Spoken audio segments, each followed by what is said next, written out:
In today's video, I am going to teach you how to map Calendly fields in Activecampaign. To begin, log into your Activecampaign account. Once you are inside the dashboard, look to the bottom left corner and click on your profile icon.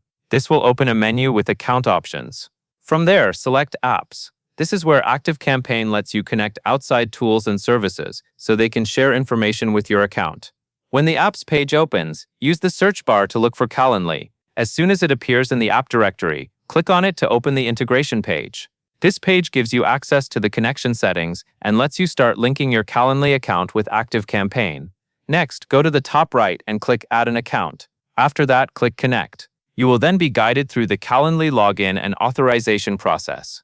Follow the prompts on the screen, sign into your Calendly account, and grant Activecampaign permission to access the data it needs. This connection is what allows booking details from Calendly to move into Activecampaign automatically. Once your account is connected, you will need to choose the specific Calendly event type that you want to sync. This part is important because Activecampaign only allows you to select one event type at a time during the setup.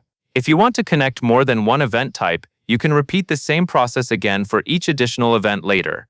After selecting the event type, you will move on to field mapping. This is where you match the required Calendly fields with the correct fields in Activecampaign.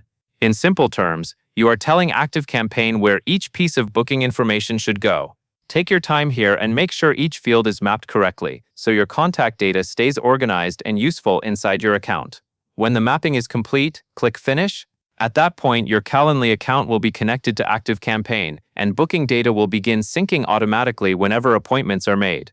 Keep in mind that some field mapping features may depend on your Activecampaign plan, so if you do not see a certain option, you may need to check your account level. That covers everything you need to know.